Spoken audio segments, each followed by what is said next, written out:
the biggest thing I can say is getting elected to the council. Had that not happened, and it was a bit of a surprise to all when I did take a seat on the council, not because of me, but because of the ward in which I stood at the time. But we took that, that was a watershed moment. And then just coming onto the council, I've always just, taken the view, turn up to as much as I can, and learn as much as I can within the different settings, bring in that relevant experience that I've had elsewhere, and through the whole planning process, through all the different boards that we've sat on, through the different partnerships we've made, there's been some fantastic opportunities to learn about what people are doing elsewhere, and also about what some of those futurologists think that we'll need to do in the future about the things that that we need to put in to provide those platforms for people in the area. And I think just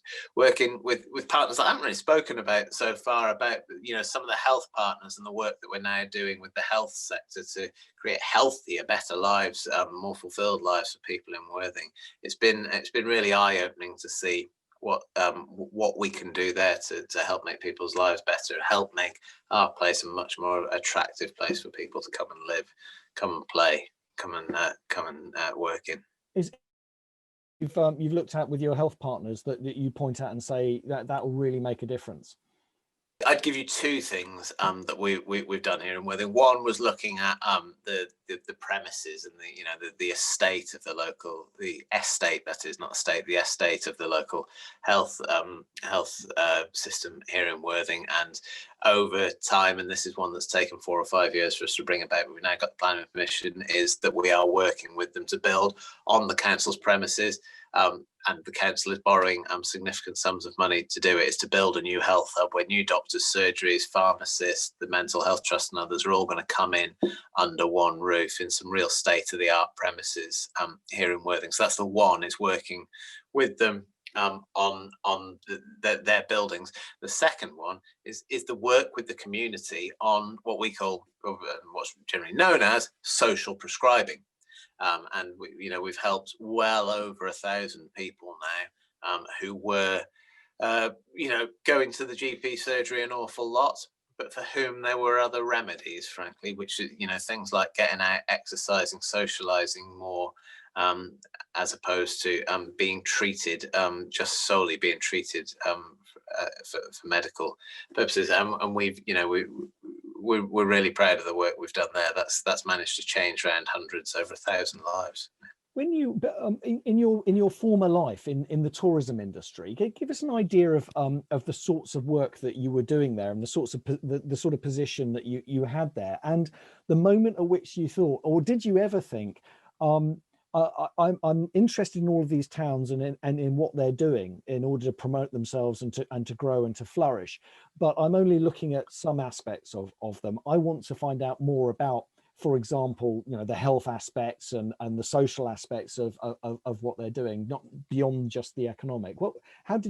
Where were you when you started thinking about making that transition, and what sort of thought process was it? Well, first of all, before I became a councillor, working in the tourism sector, working for a Quanga, working for a lobbying organisation, others on looking at all the things that we've done to help support the tourism sector, I was narrowly focused, I suppose, on tourism, the economic regeneration side of it, and boy, did we learn a lot? Did we achieve a lot? Yes, we did. It's only since becoming a councillor, that sort of evolution to start really working and seeing how all those different things are connected has come about. So to see, to make a place that people want to visit and people want to invest in the tourism sector on it is so intricately connected with the public services in the local area, with the community in the local area, and with the health of the people in the local area, and with the housing that people in the local area enjoy to live in. It's only over the time since becoming a council and council leader that that evolution has taken place, that I've been able to sort of take that actually what I thought was the strategic look at it all is actually a much broader strategic look. Did you, 15 years ago, 20 years ago, did you ever think that's what I want to do? Is this a sort of long-standing ambition, or was it something that came to you well into your career? So to hold the position that I have now, as in a councillor, a leader of a council, a paid politician, frankly, was it a specific ambition? Not necessarily, but it was always a point of interest to me. Local government was a point of interest to me in terms of that less specific formal role, as in the more informal, looking at someone as as I guess a place shaper, someone working on those issues, those broader issues. No, that's that informal understanding of what we're doing there now. No, that's something that's come on over time to realise the real impact of what people in positions, either formal or informal, that I hold, the difference we can, should, and do make to the benefit of areas. No, that's something that's come on over time, that with an understanding of all those things, really. So what was the moment where you said, I'm going to go for elected office? This probably isn't all that exciting a story. I was helping out with, I'm a Conservative councillor. It was helping out with the local Conservative Party in the run up to the 2010 election, when David Cameron was on his way to number 10. And it was just conversations and chats with people asking, would you like to stand? Obviously it's time consuming, so I had to think about that.